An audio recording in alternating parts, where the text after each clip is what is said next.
What's up, y'all? Kofi Kingston here, and I would love to have a drink with Wrestling on the Rocks, depending on what that drink is, preferably non-alcoholic, you know? How's it going? I'm the Celtic Warrior, James. Soda. I would love to have a drink with Wrestling on the Rocks. Maple syrup.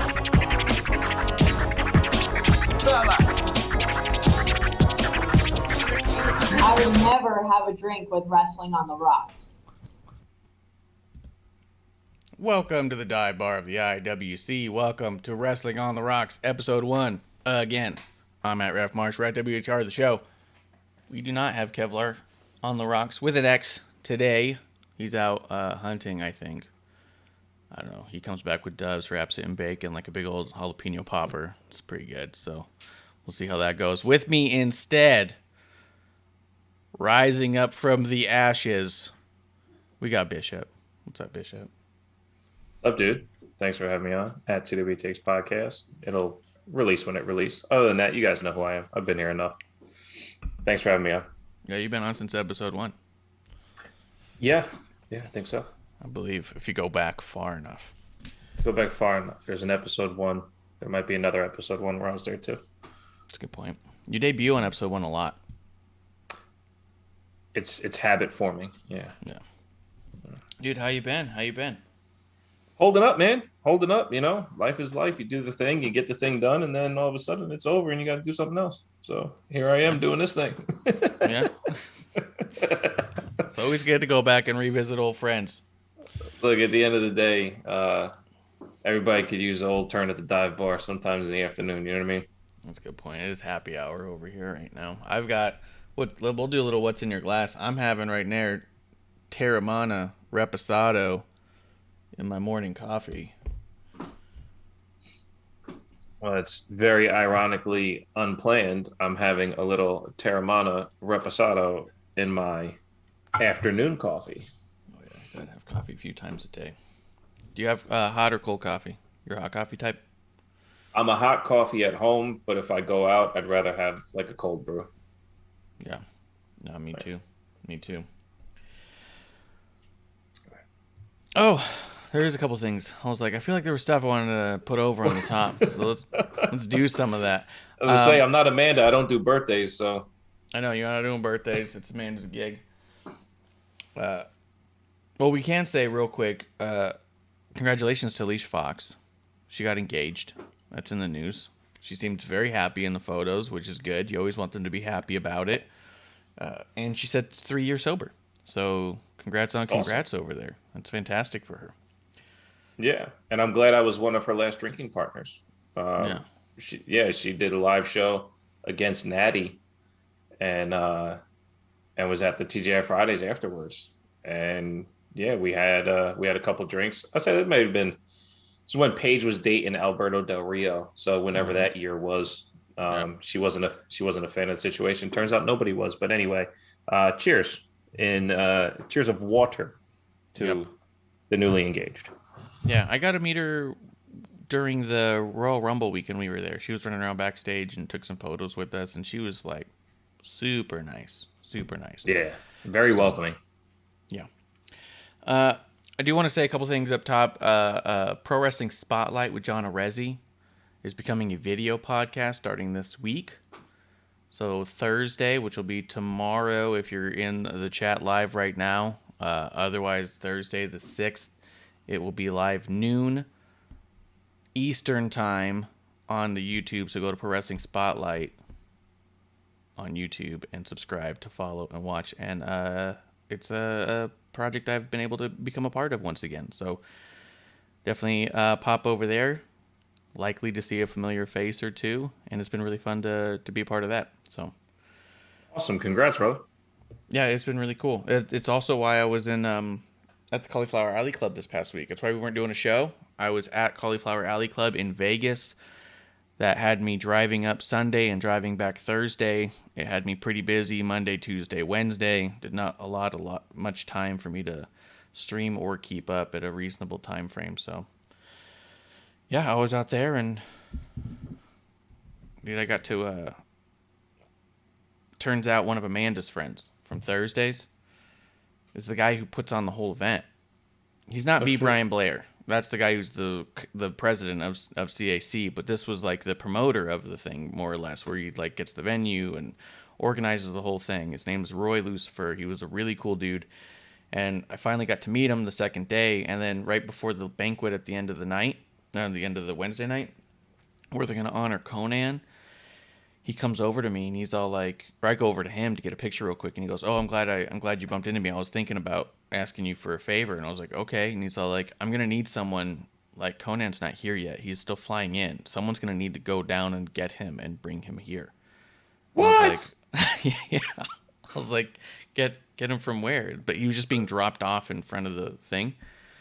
And he's like, "You're going to need to get him over here." And so I was like, "Okay." And so he called me at a certain point during the banquet, and it was kind of go. And I get out there, and it's Conan, and it's Rey Mysterio, and it's Conan's wife and mother-in-law, and Ray brought his wife, and we're just scurrying them over to where they got to go. And it was just really cool. I was all like, this is crazy. What is your life, man? Yeah. Wow, that's awesome. Nuts. I got to meet Billy Silverman. He was the referee during the Finger Poke of Doom, very notably. When you want to talk about all-time famous matches, it's there. I also believe Halloween Havoc, Eddie Guerrero versus Rey Mysterio. That was a Billy Silverman match as well. Let me look up the Halloween Havoc match, because I'm pretty positive that was him. Yep, there he is. Picture of him, yeah. So the Halloween Havoc match, Billy Silverman. Got him to sign my ref jersey that's signed by Charles Robinson and Tommy Young. So now I got Billy Silverman on there. I'm hoping that by the end of the month I'll get Earl Hebner on there. And I did network with a few people who told me they believe wholeheartedly they can get me Kyoto and Brian Hebner on that jersey in short order as well. So I'm hoping there's a lot of good news coming up as far as that goes as well, because those were people I was really hoping to network with, and I did. Dude, awesome. It was a pretty cool time. It was a really cool time. And I would suggest anyone who has the opportunity, it's once a year in Vegas. You got to be a member to go. Membership's like $25 for the year, but then it's like $300 for lifetime. And it's worth it, dude. A lot of these guys, there's only a couple hundred people there, so a lot of guys are just hanging out. I walked over to Jimmy Hart at one point, and I was like, "Hey, when you were tag teaming with Andy Kaufman, how many matches had you even had before you were in the ring trying to help him figure out what he's doing?" And he's all like, "Not a lot, but I'd had a few." And I was like, "Okay." See, that's the thing too with a lot of those ceremonies, like a Hall of Fame or whatever, and you see the guest list or the honorees, right? Mm-hmm. And you go, and no offense to Conan, I mean, we grew up back then. Conan was hot as ever. Yeah. But he's no Rock, right? But to your point, if you're like, yeah, I'll go out to see Conan, and all of a sudden you're rubbing elbows with Rey Mysterio because the respect they have for the people going in, plus the wrestlers respect themselves for the Cauliflower Alley Club um, you know, is worth it. So yeah, I would imagine that if I lived in the area, it would be a frequent thing. I mean, yeah. Oh, yeah. Why not? Yeah. It was cool. And, I mean, That's in awesome. defense, I mean, I don't know whoever listens to this or not, but, I mean, you say Conan's not The Rock, but in Mexico, he was Hogan. True. Yeah. True. That's what, yeah. And he ushered in, we don't have Rey Mysterio without Conan. You know what I mean? Right. Conan No, got definitely. Kevin Sullivan to sign You're Rey right. Mysterio. You're right. And that's why, but, so I'm not saying, I'm not trying to No, say no, you're wrong. right. At face value, Yeah. a lot of us during that time frame were just kind of like, oh, that's the guy from the Wolf Pack, you know, Right. like, oh, that's Right. K-Dog, you know. But then, you know, when you kind of start digging in more and more, you go, oh shit, how much of wrestling today do we have because of him? How much anchors and hinges right on how big he became, where he became it, and who he knew. Like, it's pretty cool. It's pretty cool, and that's stuff you learn when you're there. Yeah, I definitely underestimated that because you're right. As soon as you said that, I remember all the stories because I listened to him on a ton of podcasts, not his own, even before his own, when he went on, you know, like Stone Cold and stuff like that. And then even the guy everyone listens to, Bruce Pritchard, on his show. Yeah, he's talking about how integral Conan was to everything. Because and a lot of those people, and again, no offense to him too, someone like him with his connections and ability to do that. This is the wrong turn of phrase, but like those who can't do teach. When you have that many connections or the ability to touch that many people without necessarily being Hogan here, you know, while being Hogan in Mexico. I mean, how many different guys in Japan couldn't make a splash here, but mean so much to the business, and getting Japanese wrestlers and that style over to America as well. So, I got you. Yeah, that's true. And that's what I mean too, is that some of this stuff was, I mean, I knew that he was the Hogan of Mexico. I didn't know that he literally went to Kevin Sullivan and said, Kevin, you got to sign this guy, Rey Mysterio. I didn't know Rey Mysterio started training with Conan when he was like 13 years old. Yeah. You know what I mean? Like, I didn't know some of that stuff until I'm sitting here in this room and hearing them talk about it and hearing them give the speeches and show video footage from back in the day. And you go, oh, wow, there's so much deeper stuff here than you realize. I mean, I was there and there was a guy, David Cantu. They called his name out and they said, we just want him to stand up. We want everyone to celebrate this man for a second. They're like, he was a notable referee for quite some time, a wrestler before then. And I go, he's 92 years old, the oldest member of the CAC. And I was all like, oh shit. And so I looked him up and yeah, sure enough, he was like wrestling in the 40s and 50s, refereeing in like the 70s, had his own promotion in like the 80s. And so I went over and talked to him for a while and he was just so giving with his story and like super friendly. And he was just so happy to talk about it. And I was like, this is really cool. You never know when you're going to be in a room with these people. I got a picture with Jerry Jarrett. He doesn't even do conventions. When's that going to happen again? You know what I mean? Right. It was cool. It was really cool. So yeah, I just wanted to say a little bit about that. I'll probably talk more about it tomorrow with Miss Amanda Jane, because I'm sure she'll have all sorts of horrendous questions. But speaking of, we almost hit on it. A little cry in the coffee, little tears in the beers. Antonio Inoki. Yeah. Tears in our beers. He's one too. It was pretty interesting to hear Cornette talk about him, because he talks about him as being one of the single most influential people in all of wrestling. He wasn't a face in America. But like you said, a lot of these guys had such massive impacts in their respective countries that it trickled over here in such a way that we never knew. Inoki's definitely one of those types. Like, just pretty cool. Yeah, and absolutely. Seeing a lot of the stuff people talking about him. Yeah, it was kind of crazy. When I got the message on my phone, I was like, oh shit. Like, that's a name I've known for a long time. And right, and like, what's his best match, right? Yeah, right. Right, like, what's his best? No, he's synonymous with wrestling. That's so awesome, you know. And if he wasn't as big as he was, he would have never had that Ali match. If he was never as big as he was, does the Japanese wrestling scene exist the way it does today, where a company like AEW can exist off the back of the work that many wrestlers have performed in Japan? A guy like Inoki, a guy like Conan is a reason why a AAA, talk about the forbidden doors. They don't exist without the tent poles in those prospective countries to make those certain promotions mean anything. And a guy like Conan, and again, a rest in peace to Antonio Inoki, a guy like him in Japan doing the same thing. Yeah, absolutely, man. Absolutely, I agree. Yeah, I think that's one other notable thing I might as well say up top. I did get to meet Medusa at CAC, and we talked a bunch, and that might be something worth keeping our eyes out as well. Turns out she has a Twitch channel, Medusa_rocks. It's pretty cool. Worth checking out. With an X or? No X. No X and no ice. But she's got a book coming out pretty soon, and she's trying to ramp up a few things, and I might be able to have a little bit of a hand in some of that, so it'd be worth checking that stuff out too. So outside of that, do you want to talk about what's been going on the past couple weeks? Yeah, I'm here, man. You put out the bat signal. Yeah. So let's do it. What's this? Let me pull up stuff here. What's going on? What's this thing? I did not organize this well. How many weeks ago was this? Okay.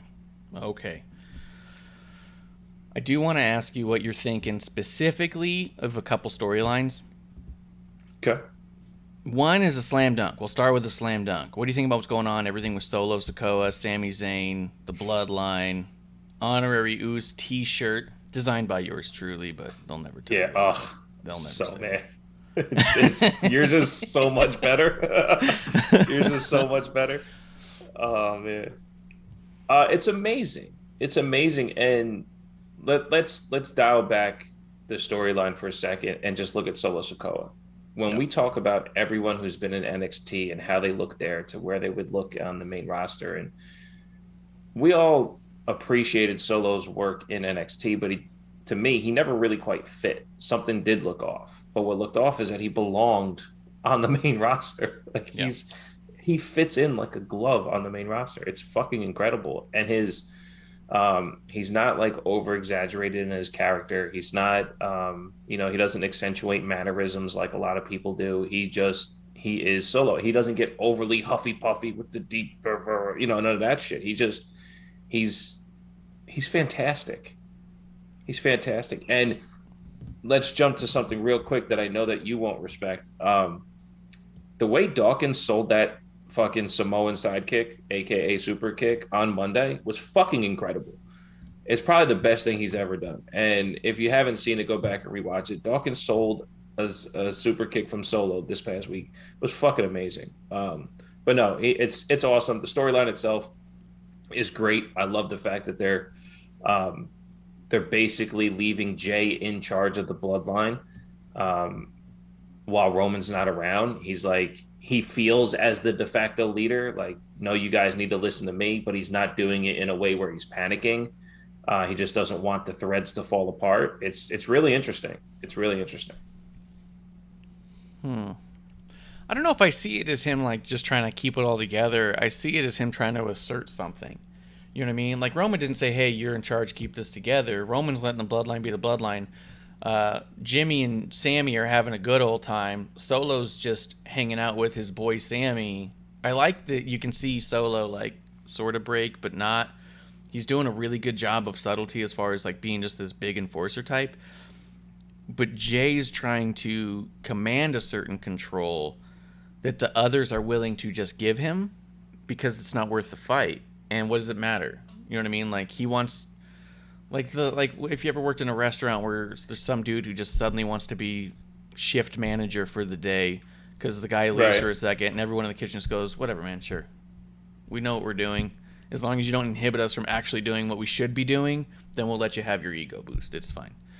Right. But usually in that scenario, the boss will say, you guys all know your jobs, right? All right, make sure you do that. In this case, it does seem like that wasn't specifically said, and Jay is trying to make sure that they all do their jobs. And it's not heavy though. It's not heavy. And maybe it's just Jay doing something because he's not wrestling. Like I think the character Jay, I think, is feeling undermined. And I think he's trying to assert that he was the right-hand man. There was a while he was the first one. He was the first one to not submit, but acknowledge, and that he's the right-hand man. Yeah, I can see that. Yeah. Like, hey, you guys are all just thinking of us as a big group, but you forget I'm the right-hand man. It was Roman, his right-hand man, and then the Bloodline. Like, he's trying to remind them, I'm the right-hand man. I take care of business for Roman, and you guys do our bidding. You guys do what me and Roman need done. And then when you see, like, Sammy go over Jay's head and talk to Roman, and you see Roman bring in Sammy, Jay's feeling undermined. And so he's trying to assert himself in another way. Look, I can't kick you out. Roman wants you here. But you're going to have to listen to me because I'm the right-hand man. You know what I mean? Yeah, absolutely. And I think the last point I'll make on it is this story. No, because I'm going to agree with you. But the reason why, like, well, plus we only have a little bit of time today. So the fact that this story can exist without Roman on screen and it be this impactful is a testament to the strength of Roman's character still. Yeah. But also the actual work that these guys are doing. And it's not just Sammy. I know you guys are massive Sammy fans on that side. And I am too, just not to that level. The work that they're doing is awesome. It's great. And I honestly, nice. Yeah, Jay, I think I like Jay wrestling. Yeah. So yeah, it's great. It's great. It's the best. It's literally the best thing going on TV. And the fact that it can exist without Roman is a major testament to me being a Roman supporter for the last 8 years, and everyone else being wrong. So yeah. What I love about what Solo's doing too is because we were talking about it from his whole run. As soon as he got to NXT, we're like, oh, why is he here? Like, he doesn't fit because he doesn't need this. And so it was really interesting to see what we saw. And then I was even saying at a certain point, like, he's got this character that's got a lot to him, but he keeps losing. And I was like, I just don't know why his character would lose so much if he's the street champion and he's losing to, like, a lot of people. He was getting a lot of chances and not even getting the big matches and still losing those too. Like, he was set up like a wall to get past to get to the champion without any connection between why he would be that. You know what I mean? And I think part of it was just that, I don't know. I mean, I think we talked about it then. I don't know if they just plan on him not being there long enough for it to really matter long term. And I think ultimately that's what it was that they were trying to have him carve out the independent part of him. When he was on the indies, he had long hair. It was dark. He wore sneakers and pants. He looked like an Uso. This was a way for him to flesh out who he's going to be without being a third Uso. How is he going to stand on his own? How is he going to be solo? Yeah. You know what I mean? Well, and that's something I've heard you guys talk about for the last couple of weeks is the solo part of his name and the fact that he was raised differently than his brothers and that part of the story that they don't tell you too. That's still an inference. Like they said something of it in NXT when they were bringing up his packages, and occasionally they mention it on commentary, but it's still like a major inference when it's part of the bloodline because they're there because they are blood. And they know that that's their younger brother, but he's not treated that way. He also doesn't treat them that way. He doesn't succumb to their elderness in this line. He's like, no, we're all the same generation. I got Sammy. He's coming with me. You guys are the Usos. You're going to do you. And that's part of the solo that he's hanging on to as well. Like, I got this shit on my own. I will make these own decisions within our generation of things. Like, that's major character work. And he's, of course, phenomenal in the ring. But yeah, to your point in NXT, that's why I said it never looked like he fit. But that's maybe something else us as fans can take that. Like, not everything on NXT sets in stone what it looks like going forward. Yeah. It's a proving ground of sorts, but also we are still just fans. It's a TV show. They can write whatever they want to write on any given moment. If they want Solo to be the champion tomorrow, they'll fucking do it. Because they can. and they'll tell us why when they feel like it. We don't have to make all these decisions for them. It's like I've always said about AEW, like you love Hangman because you love Hangman, not because AEW told you so, not because the story told you so. You love him. I love him too. He's great. He's fucking awesome. I wish AEW would make me care, but they don't. And that's to the point of Solo. We loved Solo. They gave us zero reason to love him. He fucking kept losing. Like you said, number one contender match. Nah, he fucking lose that too. Well, I think they gave us plenty of reason to love him. They didn't give us a ton of reason to believe in him. You know what I mean? Like his story and his character was there. He just lost the big one. So it's kind of like, I don't know if rooting, like if I'm betting on DraftKings, right? I don't know if I'm betting on Solo. You know what I mean? I like the dude. Right, I care about the dude. I think he's got a good story. I like his presentation. I like how he gets into fights, but he doesn't get the job done. You know what I mean? Like you just had a hard time believing in him as an enforcer. And I love that they're taking the character there, putting him here and saying, okay, now we're going to write this. You know what I mean? Because they can. Because NXT doesn't have the viewership. He's looking good. Yeah. I'm a huge Solo, Mark. And then, I mean, Solo and Sammy together, are you fucking kidding me? That's how I know Bruce watches our show. He did that for me, specifically. Especially that moment where he goes, you already messed up tonight, Jay. Come on, Sammy, you coming? I was all like, ah! Yeah. So good, dude. And then the whole fucking honorary Oos t-shirt thing. It's disrespectful on the highest levels. They could have picked different colors too. I know it's the Bloodline, but like they copy and pasted your tweet and were like, you know what? How do we make this look worse so he can't take credit? Well, they just used the font that they used that I didn't have a hold of. And then they just faded out the bottom a little bit. Like when I made this t-shirt and you were like, that's NWO style, but like worse, right? I was like, yeah. But that's what they did with yours. It's like, this is Marsh's style, but we're going to make it worse. I don't know. I thought they cleaned it up some. I felt like I gave a pretty rushed job of a concept to get it out there so they could work on it. And I feel like they cleaned it up. Well, although my Sami Zayn logo, my SZ was the original Sami Zayn logo from his Toxic Flag and all that shit. And they cleaned that right out. They took every bit of Sammy out of it. And I was like, oh. That's my point. Yeah. But that whole segment was amazing because it was coming. Here's the funny bit. We had already ordered the Honorary Oos shirt. It had been on their shop for about a week or two. We had already ordered it.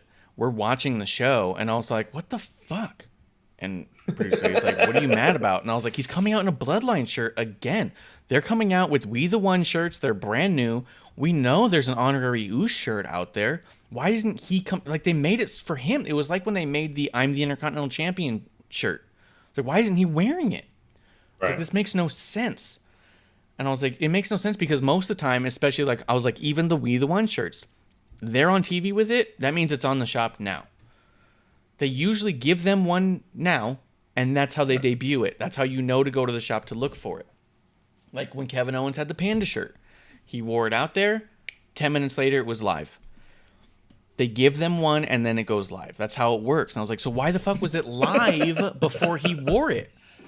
You know, I was like, how is it that we ordered one and he's never even shown it or talked about it? So they're doing the whole segment, and I was all like, do you think they're going to do a thing where they, like, give it to him? Where he gets to wear it, like, as a thing? And then the whole thing's going on, and then producer lady's all like, what if he's not wearing it because they're going to kick him out now? And I was like, no, you wouldn't do that. You know, but it seemed very possible the way they were playing it off. Like maybe they do just boot him, and then that Honorary Oos shirt is just a little blip in the system. Like there was a second I'm the Intercontinental Champion shirt that he never wore that was a part of that came out, right? So sometimes they make stuff and they don't do much with it. Like the Boston Hug Connection side plates that we saw pictures of at one point. They never got to use them. You know what I mean? Sometimes things happen, it doesn't come to fruition. It's just a little nugget for people who knew when they knew, right? And then they did the whole thing, and it was 15, 20 minutes long, and it was just so perfectly executed. Edge of your seat. Got worked. Oh, yeah. I was sitting behind my computer, like editing, kind of looking over, doing some stuff, you know? And as the whole thing's going, I'm just like sitting up, standing over. It's like, what is it? What? Like, Yeah, it was insanely good by all players in there. I'm so excited for what Solo's doing. Sammy's absolutely incredible. I'm loving it. I'm loving all of it. I want to know what you think about Liv Morgan. I've seen a lot of people go flip-flop on her, right? I think I'm still behind her as a champion. I'm still behind her as an underdog champion. I still think that she has what it takes in the fan connection to be that Daniel Bryan underdog that people keep rooting for. And even though Daniel Bryan's going up against Batista or Brock Lesnar, you still think he's got a shot because he's wily and he's good. She's not as technical, but she's wily, and I think that they're showing a little bit more of that. Her coming out with the bat, leaning into the Harley Quinn kind of concept that she was doing before. Plus, I feel like Margot Robbie's Harley Quinn is completely based off Liv Morgan, if I'm being honest. I don't feel like it's the other way around. When you watch like old Total Divas with Liv and they have to subtitle her, they legitimately subtitle her while she's in the airport talking to somebody. Oh my God! She just talks with such a harsh... Is she from Jersey? Or Long Island? Jersey, yeah. Yeah, that harsh Jersey accent was so thick and gravelly that they're like, we have to subtitle this. No one's going to know what she's saying. I love that. Yeah. I have no problem with what they're doing with her. In general, I think some specifics could have been changed. Like, where she's watching a Ronda Rousey match from the fucking rafters like she's Sting. You know, I agreed with Kev a couple weeks back where he said she should have been on commentary saying, I want Ronda to win this because I want to prove to everyone that was a fluke. You know? I think that part of it's overdone. I think them talking about the history of what's happened between the two of them is overdone. They got to where they got to, we'll just say a rushed manner because it was briefcase and then it was rematch or what have you. Yes. Whatever, right? We don't have to wipe it away, but that does exist. Stop fucking talking about it because it wasn't done well. Now you have the opportunity to do something well. And I'll tell you this, as you're talking, I'm like, you know what? The real fucking problem is we've been spoiled. Me and you, right? Probably 1A, 1B. We're both 1A, doesn't matter, Becky fans, right? Nobody champions Becky more than me and you. We're spoiled by the ability for the champion to tell stories by Becky. Liv can't. She hasn't yet. What they're doing, and what I've felt, is they've done the best job of toning it down and kind of just softening the story. Quick in and outs. It's not a aggressive build anymore. When post SummerSlam, it felt like they were trying too hard to tell us this story. Yeah. Let's get to the point where we say Extreme Rules match and then just pepper in our story. We're not getting too much from Ronda. We're not getting too much from Liv. They have the story's actually turned around to be decently executed on TV. Yeah. Is it great? No. But neither one of these two have been accused of having a great time telling us a story. They have to start from somewhere. So the fact that they went from something that felt so disconnected from the SummerSlam situation to Monday afterwards to however it started to play out to where we are now, I think once Extreme Rules happens, no matter what happens, the two of them are better off for it. If they both continue to tell stories this way, grabbing onto Liv as she's rising is the easy thing to do. She's very good at that. She's incredible at that. And I think a lot of people are seeing the exhaustiveness in Bianca. Bianca's great at that, at grabbing Bianca, getting to the top. Once she gets to the top, it kind of stays the same for a while. It feels like now what, yeah. Exactly. So that's what we're doing with Liv too, though, is what is Liv doing to her opponent to make us feel like Liv is that champion? Well, she's going to have to pull out all the stops, and we're going to have to count on Ronda to sell them. Will that happen? I hope so. Do I think Liv has it in her? Absolutely do. Absolutely do. She gets better and better all the time. The problem is we're spoiled. We're used to. I mean, we got someone like Bayley who on the fly will mess up, recalculate, get you to cheer and boo in one promo. Yeah. That's not Liv. That's not Liv. You know, Yeah. so Liv gets flustered. right.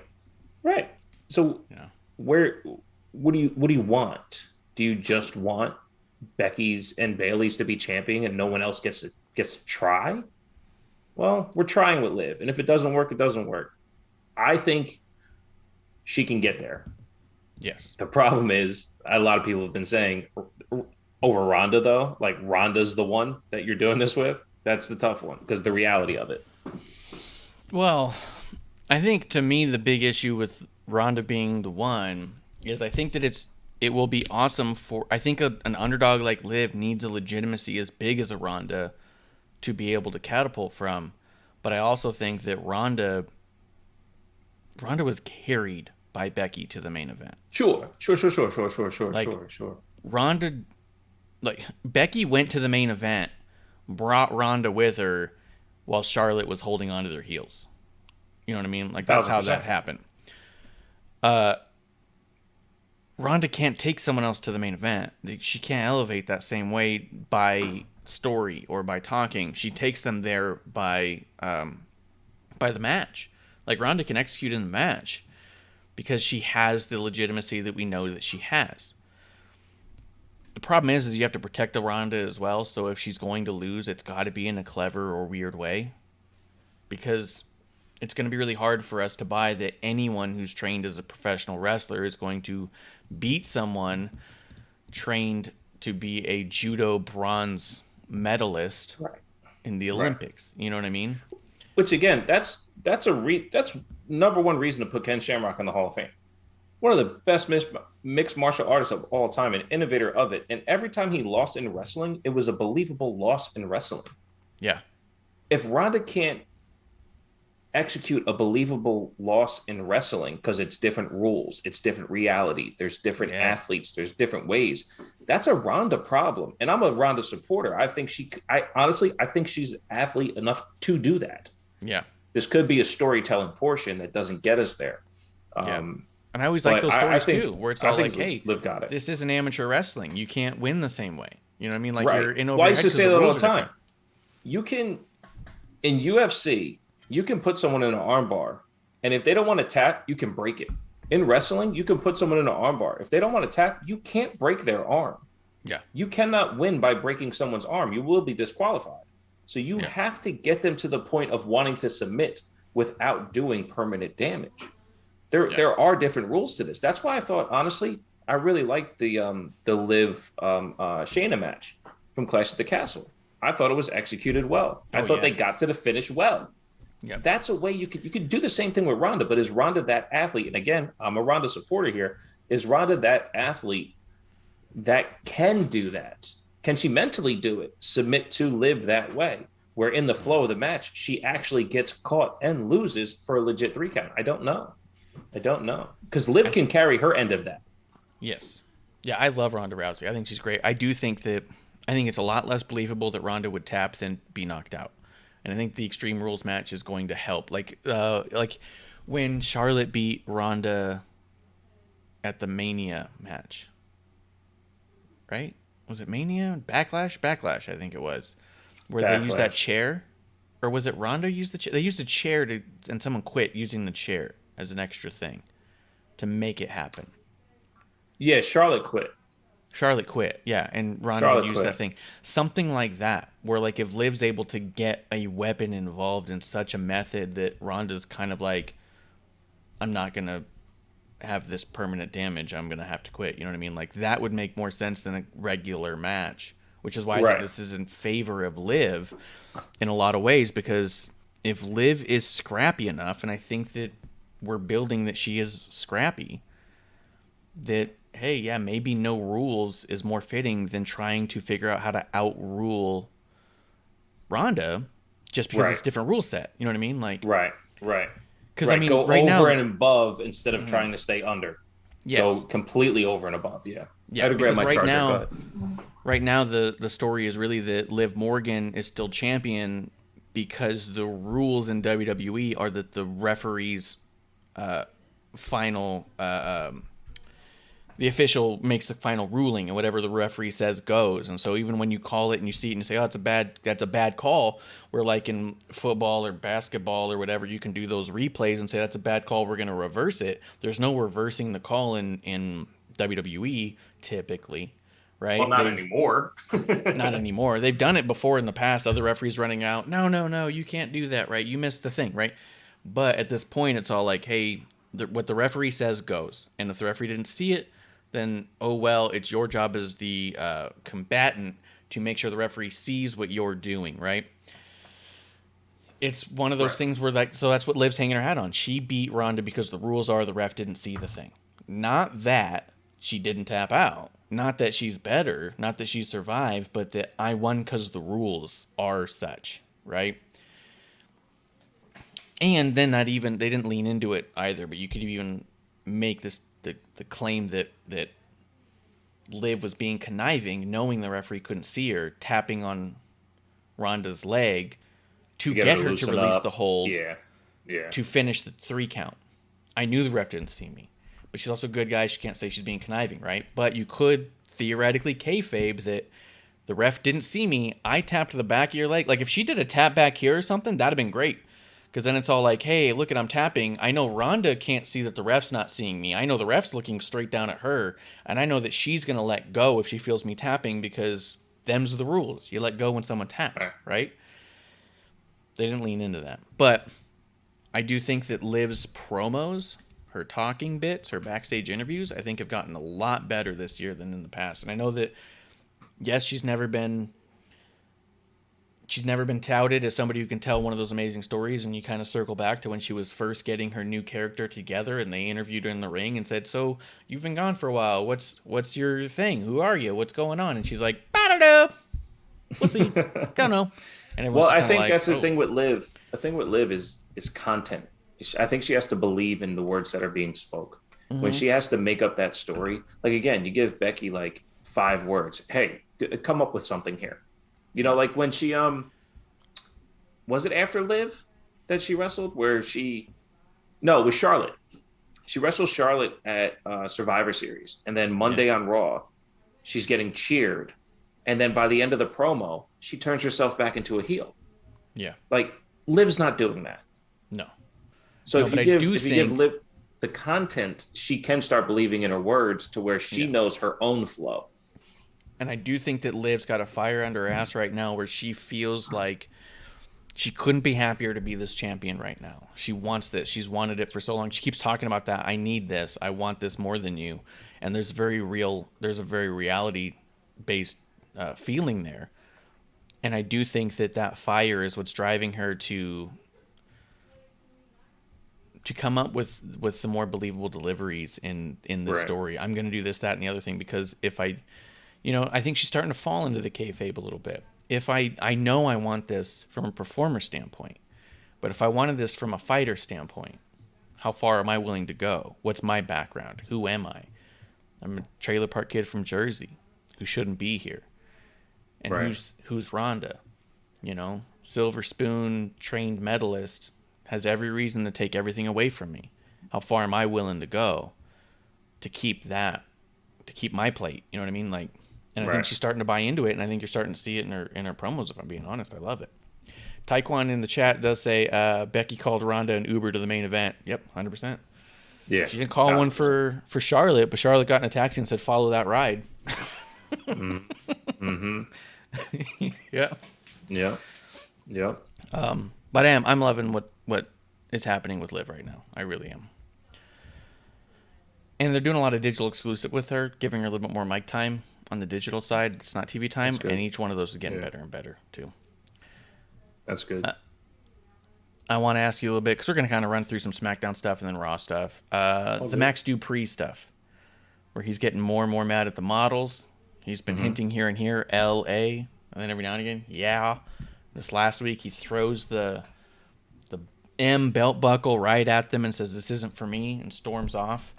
Rumors now, as they go, is that he's officially LA Knight back on their little internal sheets, which I don't buy for 2 seconds that any of those motherfuckers have an internal sheet ever. This person's on the babyface list. I don't care. Not only do I not care, I don't believe you. I don't believe you. Just because, like, it's clear that this is the direction they're going doesn't mean you're an insider now because you're like, it's on their official sheet. Like, fuck off. Somebody, I put on Twitter the other day because they're talking about the whole Sammy and Andrade thing, right? And somebody's like, whatever about it being, is this a work or a shoot? Number one, those are wrestling terms, not fan terms. Yeah. Which we do get caught in wrestling terms, whatever. But those are wrestling terms. They're not for us, right? Yeah. And I said, well, if this beef is for TV, it'll fucking be on TV. Tune in Wednesday. If it's not for TV, then somebody's not going to be there. And what are you going to do? Stay on Twitter and try to figure it out until you figure it out? Like, just stop. It's diving deep into all this shit. Who fucking cares? Who cares? There was a time. Oh my God, dude, there was a time like 5 years ago, right? Mm-hmm. How do I watch all this TV? There's fucking 6-hour pay-per-views. And then all of a sudden AEW comes around. Oh, I don't know what I can watch, man. Fucking 3 hours of Raw, 2 hours of NXT, 2 hours of AEW, 2 hours of SmackDown. There's Impact. Impact's doing good stuff. And then you're on Twitter for 7 more fucking hours trying to figure out who the fucking White Rabbit is. Pick one. You can either watch on TV and enjoy that or just surf Twitter and try to figure it out while watching YouTube clips. But don't fucking say that, like, this is bullshit before and after watching TV. Like, I get it. You can be upset with certain storylines, but if Max Dupree goes back to LA Knight, they've done a fantastic job building to him turning into LA Knight. Right. That's what they're doing. They're telling a fucking story on TV. Like, that's what I love about it too, because it feels like, and I know that a lot of people speculate or whatever, and some insiders will say they already knew, but it does feel like that there was a certain point where you go, what are we doing with this guy when we know what he's capable of doing, right? And we even said that early on. It's like, this isn't the worst use of him, but we know it's not the best use of him. We know what he's capable of, and this feels like a straitjacket. And the thing is he's doing backflips in a straitjacket. Like, he's doing it, And so it does feel a lot like we want to pull back. We want to get back to what we know he can do and be who he can be. Do we just, he's different now? Do we just Ezekiel this and just have him come out? I'm Ezekiel now. Or do we tell the small story and get him there to where he comes out? There's no backwards. There's no moment of, hey, didn't you used to have a Jamaican accent? You know what I mean? Right. Like, those moments are all fun and they're usable and you can do it and doesn't matter half the time. And especially here where you had Maxine Dupree show up and Max was gone for a bit. He could have just popped up somewhere else, but at least this gives you a story and a connection to 3 other characters that they can always fall back on. Yes. You know what I mean? Yes. LA Knight can go on to do things and get screwed over from time to time by a rising up Massey or a Mansoor.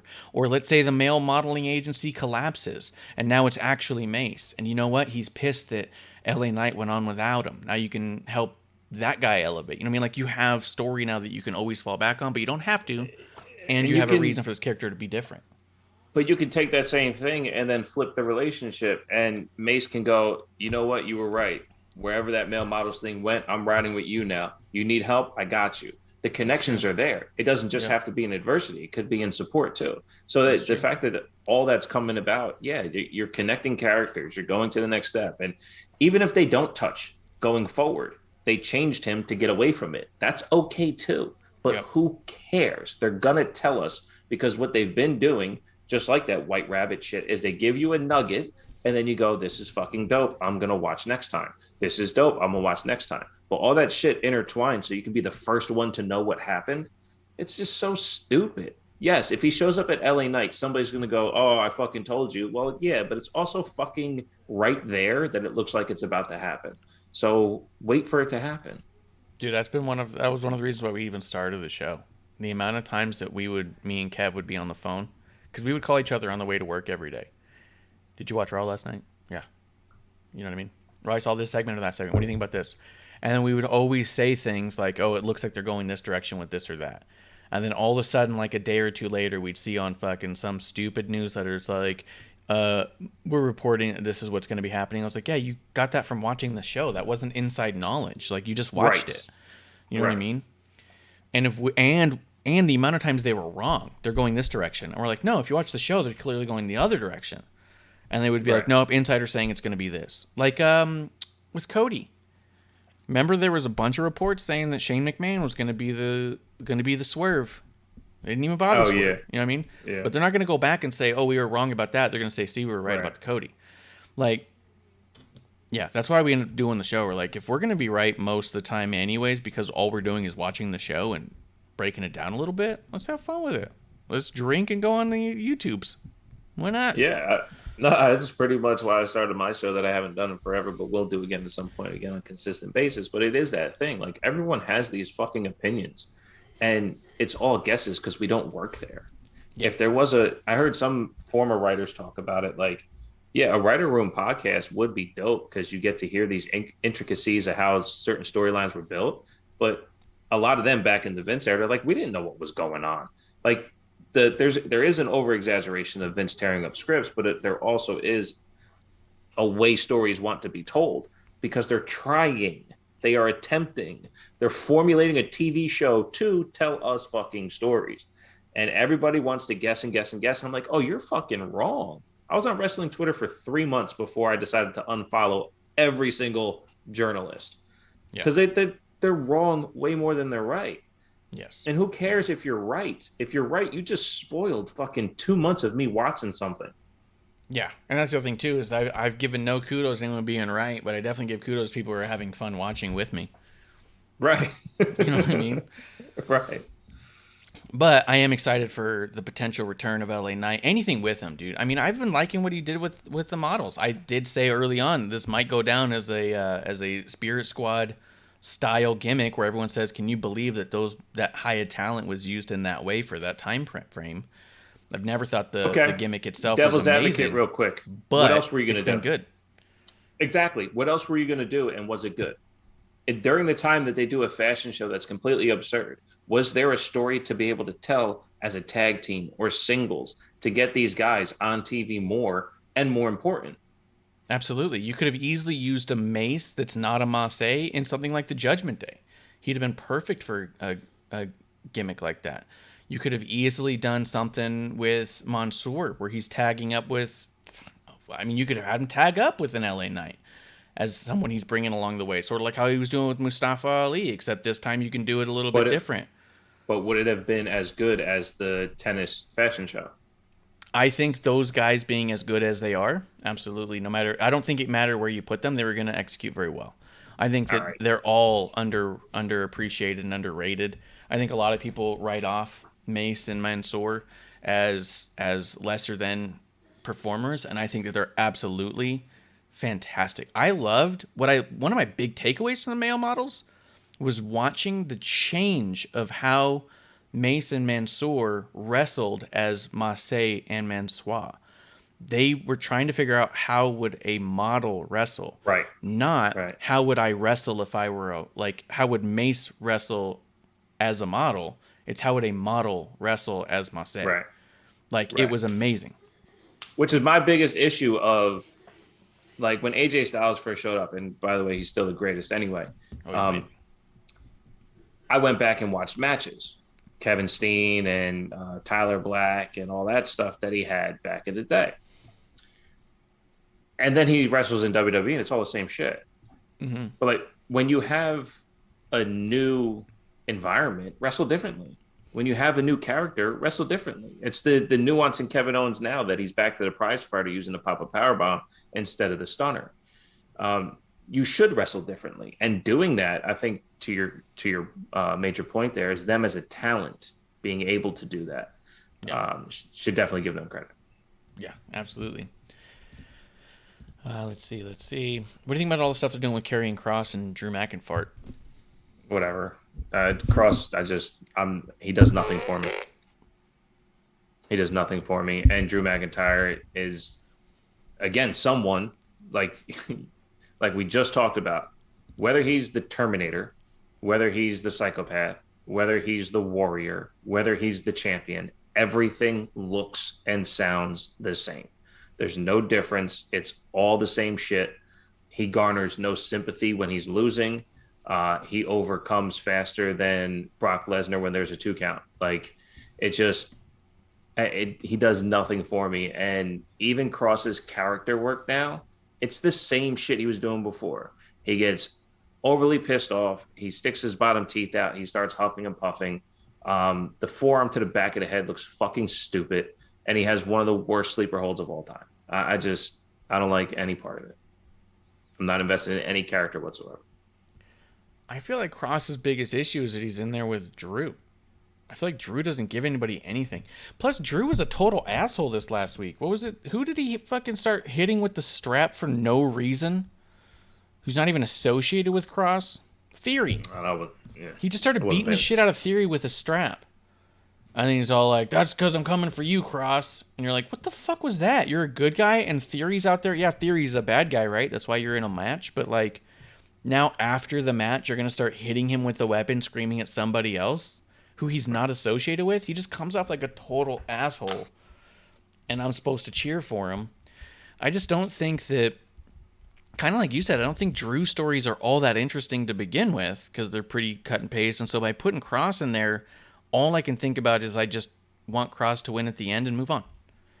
Because I think that there's a lot of potential with Kross.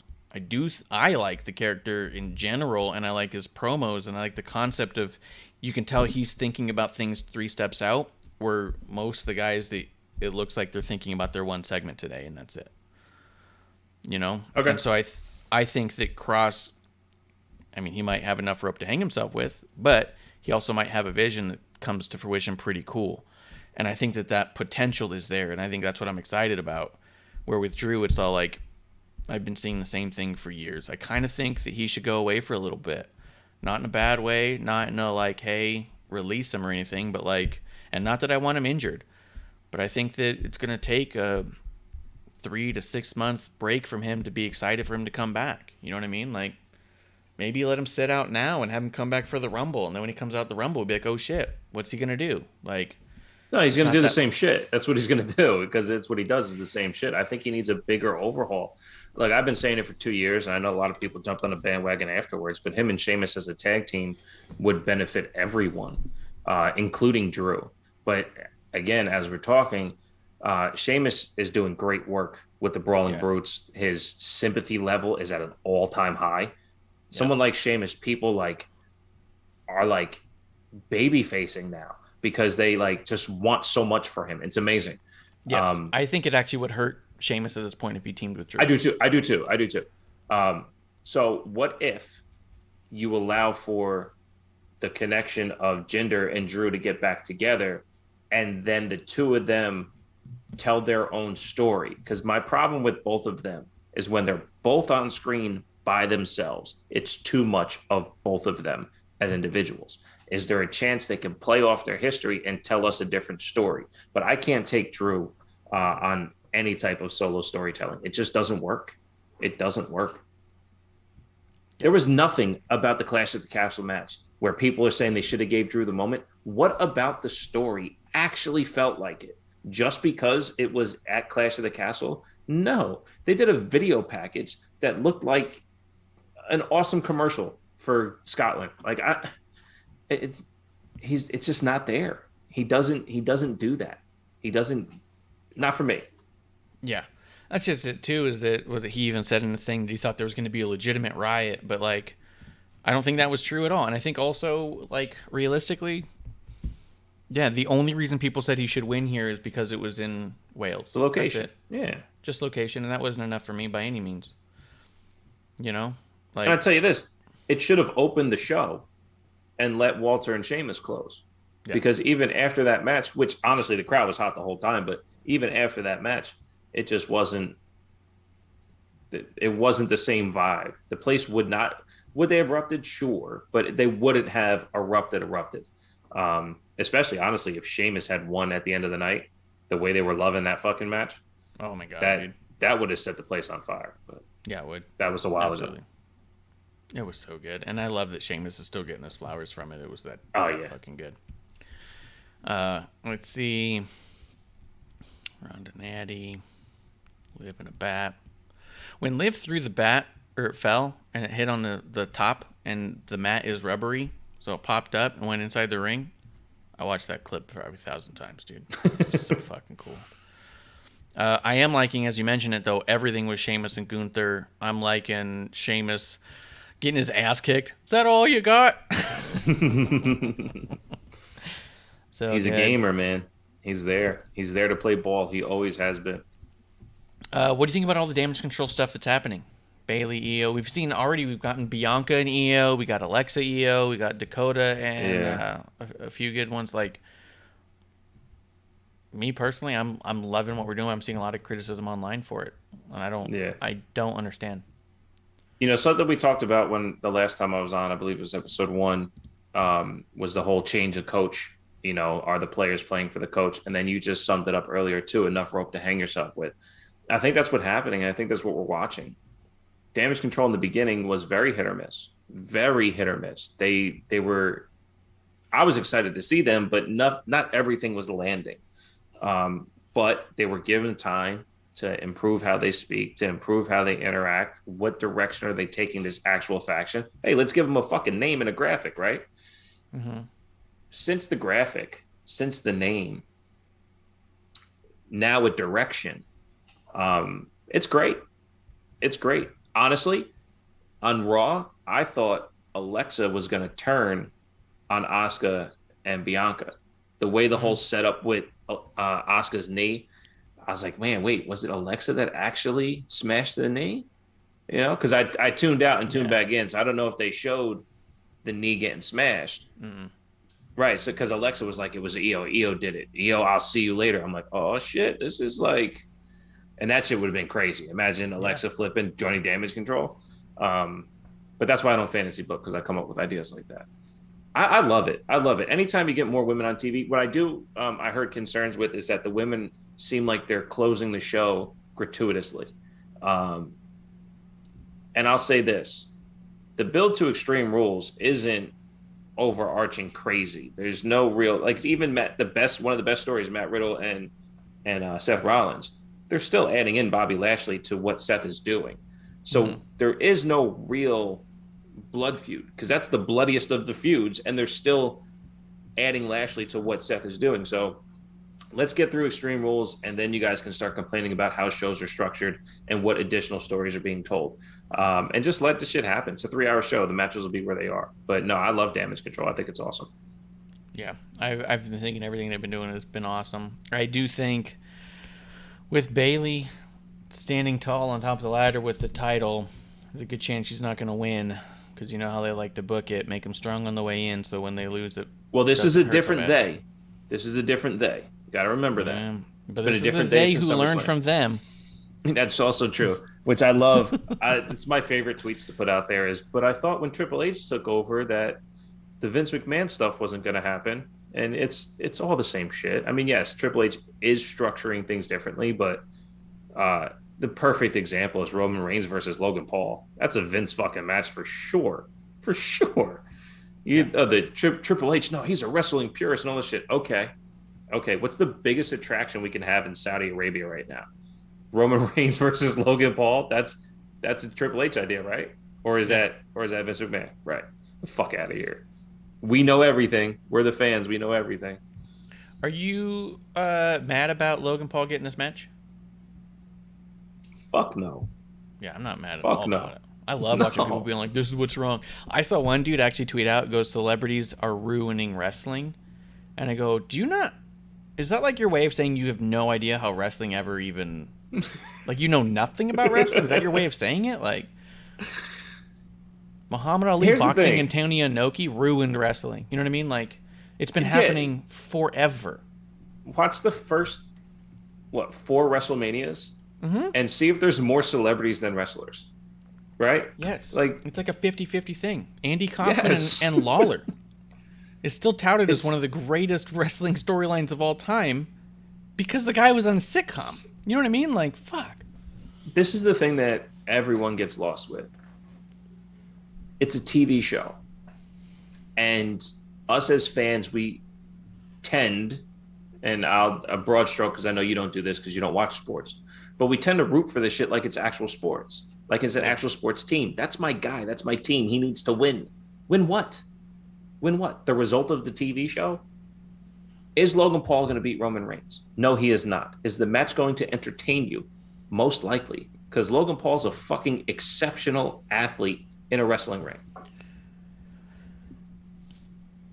So there you go. Be entertained. Also, there's going to be 90,000 people there that are going to be absolutely entertained. And Roman Reigns is like top 3 all time at making his opponent look phenomenal. The match is going to be really fucking good. So enjoy it and shut the fuck up. I think it really is it's going to be one of the matches that elevates both guys. Because I don't always think that. I don't think Drew elevated both guys. Drew and Roman didn't elevate both guys at all. Right. What it did was it highlighted Solo, that Solo was going to be a factor. Solo came out better. Drew and Roman both came out the same. This is one that's going to actually elevate both guys. Logan Paul's going to hang with Roman in a way that people go, God damn, Logan's really good. Whether he gets his ass kicked and just sells like a motherfucker, right, or whether he has a couple near falls that really upset Roman, right, he's going to look better for it, and people are going to be like, God damn, Logan Paul is not a fish out of water here. He belongs there.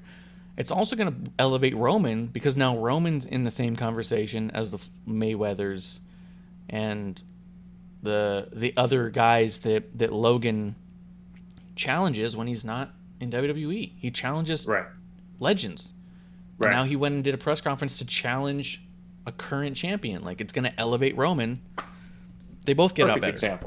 Perfect example. On Raw, 3 million people see Roman Reigns and Logan Paul, right? Or on SmackDown, whichever one.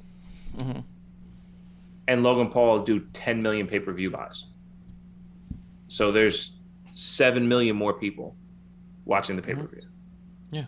So who's the bigger draw, right?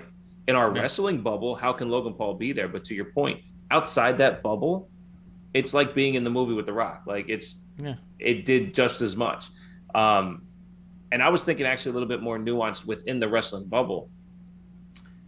If we're talking about Roman's reign at the end of this, and you go, you know what? That fucking Logan Paul match that he had at Saudi Arabia was fucking awesome.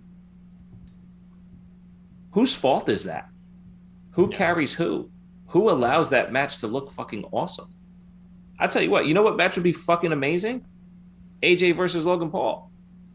How incredible would that match look? Everything we've seen Logan Paul do and everything we know AJ Styles is capable of. And if AJ lost that match, you go, fuck, man, Logan Paul's pretty fucking good. Yeah. You know, like, it's so just watch and be entertained. I'm not mad at it at all. And I think you're right, though. Roman being put on the level of a Mayweather, who is a $1 billion entity. Mm-hmm. I mean, come on. Yeah. I mean, because news sources, legitimate news sources, will talk about whatever Logan Paul is doing and who he's challenging now. And I think we talk about Roman Reigns, and some people are going to be like, who's that? I mean, it's the WWE guy. And like, is he all that much? Oh, fucking is. He is now. Right. Let me see. What do you think of the Miz stuff going on? Let's talk about a couple misses, as it turns out. What do you think about the Miz and Dexter? Yeah, unfortunately for the Miz, he's one note, right? I do think he's a legend. I do think he deserves his props, his flowers, all that stuff too, because he's really good at what he does. The problem is we've seen him do it all the time. It's if you take out Dexter and you insert Bray, it's the same thing. When Bray put the doll in the in the carriage and all that shit, like, you know, it's the same thing. And Miz is acting the same way. If you're not used to that story from before, then this is coming off great. Or if you just started watching the Miz or wrestling like the last 2 years, this is great. It's what the Miz does, though. Like, it's just the same thing over and over. And I'm a little tired of it because, you know, you're right. Like, it's not a miss. We've just seen it so many fucking times. The reason I think it's a flat-out miss is because we, A, have seen it too many times, and B, Dexter's bringing literally nothing to this. Dexter is just standing there staring, trying to be creepy, and it's cartoon creepy.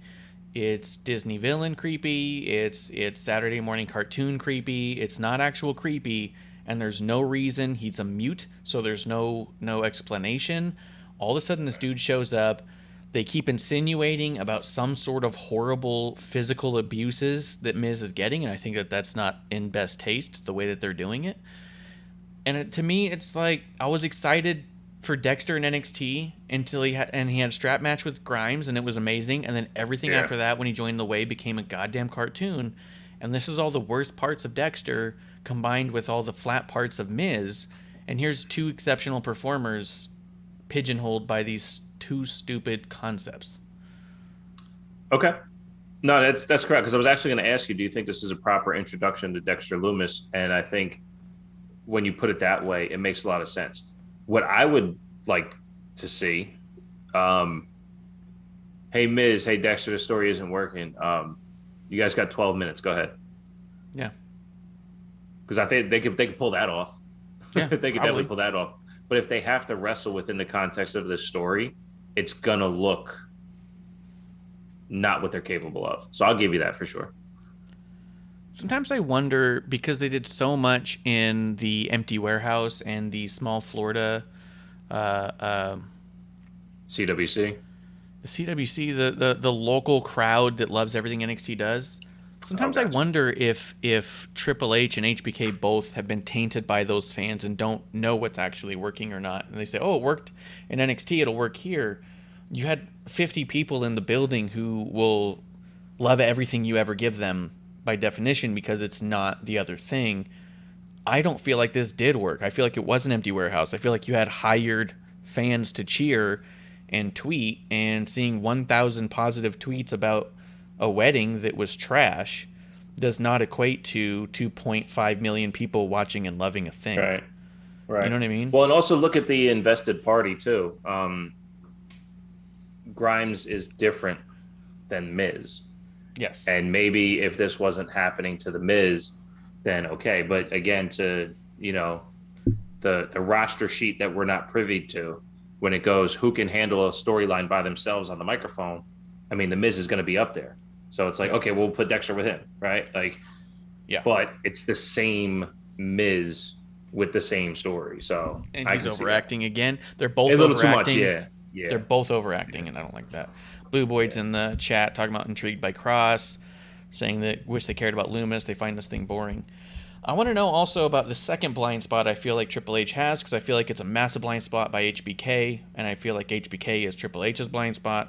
No one's ever said HBK is brilliant when it comes to the mind of wrestling. They always say he's brilliant when it comes to bell to bell. However, they've also talked about how unprofessional he can be. They talk about how he's in it for himself, how he's always been able to put himself over, but not necessarily other people. You watch the Hogan match that HBK had, and all you see is a cartoon playing out in real time, which we can laugh at as fans in hindsight, but did nothing for either person realistically. And now we fast forward to having the biggest cartoon in Johnny Gargano on the main roster. Tell me if I'm seeing this wrong. Every time he comes out and they pan the crowd, 24 people are standing clapping. A lot of people are on their hands, I feel like. It's funny. It's funny because he came out on Raw this week and he put the hand up. And I was like, yeah, he's looking for the people who are going to clap, because I don't notice it as much as you do, but I did notice it this time because when they pan back around the announcers, like the first 7 rows are like, what the fuck is going on? Well, what are we watching? And I do think it's an overestimation of how popular he is. Is he athletic? Yes. Is he talented? Yes. Does he put it all together well? No. He does Johnny Gargano. And I remember you talking, I believe it was on episode 1, about the Gargano Gable match where he has the ability to chain wrestle. And we alluded to it a little bit earlier on how you switch your styles for different scenarios. A guy like Kevin Owens, who can wrestle off the top rope, and he can wrestle on the mat, and he can go to the outside, and he can brawl, and he can also sit in a headlock and yell at the crowd for 30 minutes. Being able to intermix all of these things to give you something to grab onto is why you care about a character. But when Johnny comes out, and honestly, there's been no reintroduction, because someone like myself, and I know Marsh is on another level of it, but I was never really a Gargano fan anyway. So what are you going to reintroduce to me? And every time someone's on TV, it's a new opportunity to introduce you to them, their talent, their abilities. What are they doing with Gargano on Raw to introduce him to me to give a fuck. And if you're telling me that, oh, this is a guy who's already successful and already has all these fans, and look, he's looking, oh, I see you over there. I see you over there. Oh, yeah, I see you too. Yeah, it's just those two. It's just those two.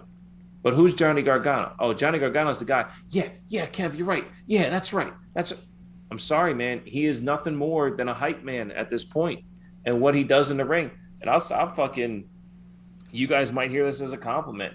And it's not to me. He is so much like Kenny Omega, where it's not about the story of the match. It's about the athleticism when it comes to performing and how it looks like to be a pro wrestler. Gargano goes to do this kick and he's fucking doing this pray pose. Why? Where in the story does this make sense? This is just what you do before that. It's like when Daniel Bryan stops the momentum of a match to clap his hands together before he does the yes kicks. Why are you doing this? Why you just stop the flow of the match. You're allowing your opponent the opportunity to dust himself off before he gets kicked in the chest. Stop. The 3-2-1 Claymore. Yeah, all that stuff. There's even Roman Reigns with the ooh-ah. He tries to time it out to when they're getting up at a certain point. But when you yell and the entire crowd yells, if I'm going to get speared, I go, hold on. That's what it sounds like before you get speared by Roman. Maybe he shouldn't do that. But my point about Gargano is he's into Gargano, doing Gargano. And I've said this about AEW.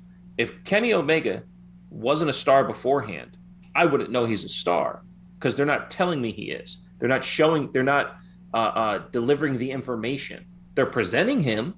Gargano's being presented as a star, but it's not coming off that way because I don't have the information or know-how. And he's also not carrying his own weight. His promos aren't doing it.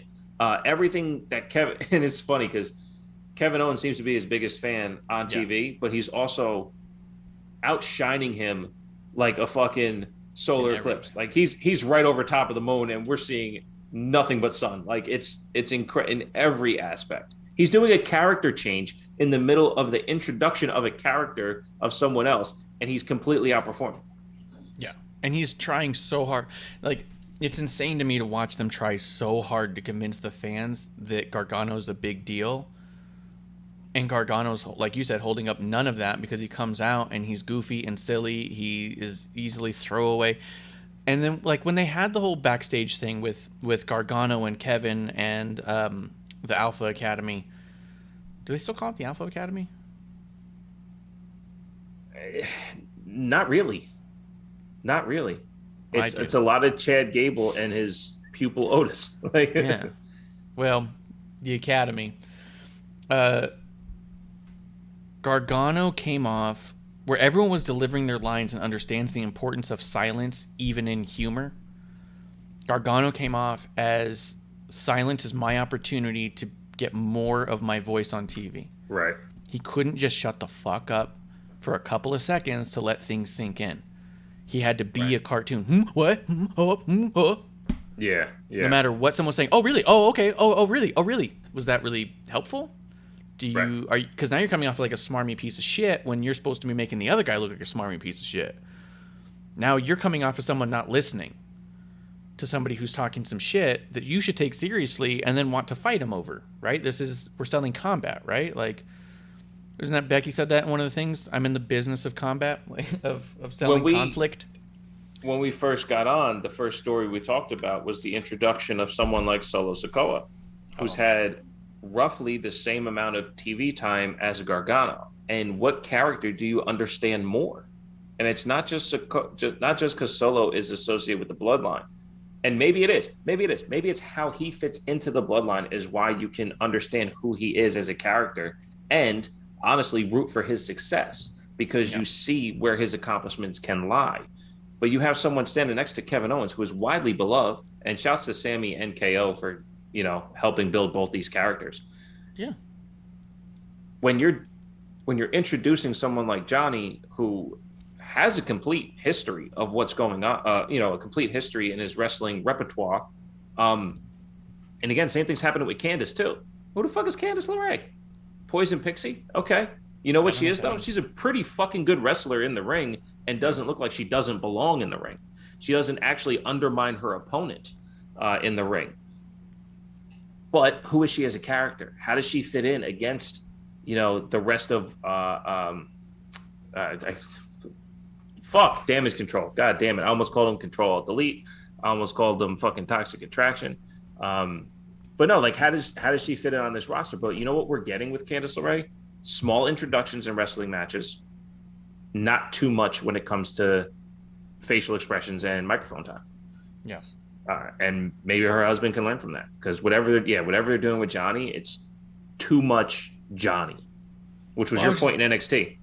Yeah, that was my point with the way that Candice was easily the best part of the way, that you could see that she understood comedic timing. She understood subtlety in those moments, because a lot of their stuff was gags. It was jokes. They were clowns. It was a clown group. Yeah. It was always comic relief. And the only one who understood comic timing was Candice LeRae. Everyone else was all like, oh, if you just do this super silly, childish thing, then it's funny. And you go, no, it's not. You know what I mean? Like, they're all SpongeBob and she was fucking Frasier. You know what I mean?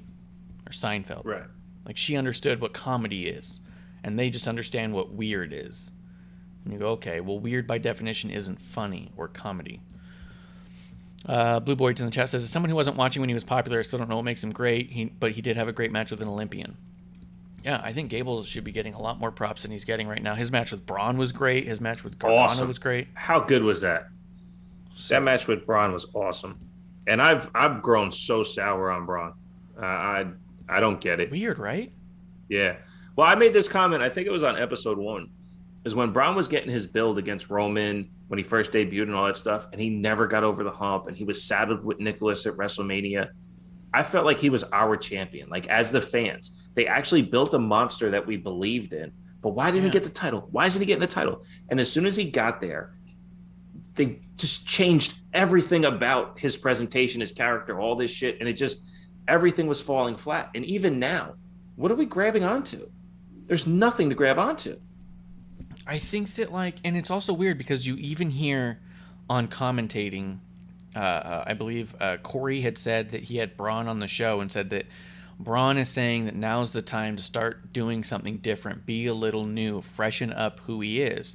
And the moment he says that, Braun does the choo-choo fucking and fucking does the run around the thing and then just screams, and you just go, okay, well, this is same old. And it's not that this isn't a good way to introduce him back to us. Hey, remember this guy who did this powerhouse shit? But he's there now. Now we've seen him in a couple of matches. He's won a couple. Now it would be nice to see something a little different. Like, you can't just shave his head, trim his beard, give him a different color pair of pants and say, see, he's different. He's got the same music. His graphic is largely the same. It just says Monster of Monsters instead of Monsters Among Men.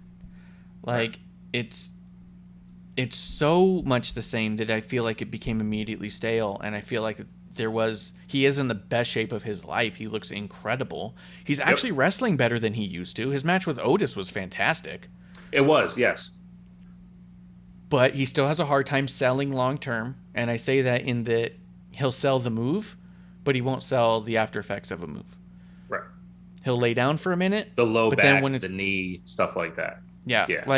Where in some cases I'll laugh at Bayley and Roxanne. They both do this, where after a match they hold their stomach. No matter what the match was or what body part was hurt, they're holding their stomach. Like, oh, I'm so sore in my stomach area. And you're like, okay, but they were working your knee. Shouldn't your knee also be, you know what I mean? But what they're trying to do is sell the exhaustion of a fight. They're tired. They're tired, they're exhausted, they got that look in their eyes like, oh man, I was in a fight. They're holding their stomach like, oh, my knee hurts. Where Braun, he'll take a move, lay down, and give that look on his face like, oh god, I'm so hurt. But then it's like, okay, Braun, now's where you attack. And he goes, okay, and jumps back up, full health. And then he looks like he wasn't in a fight. He looks like he just got to the ring. And you go, oh, well, right. I want to feel like that someone who's 400 pounds, whether he be 5'6" or not, probably hurt you some, and you thought, man, what a dude, so yeah, I feel like that. I wouldn't say I'm tired and over Braun already. I would say I'm definitely itching for something different with Braun already. I think there's potential there, and I think something's being squandered immediately, and Well, to my point earlier, like what, and I said this, I usually say this all the time, right? Well, wait and see what happens. Wait and see what happens. You know, it looks like a reset's coming. It looks like a reset's coming.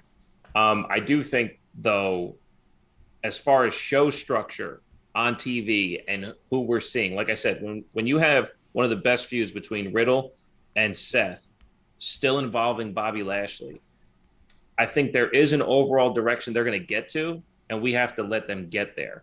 Mm-hmm. The fact that we went from seeing Braun Strowman tear down the entire tag division to now just isolating on the Alpha Academy.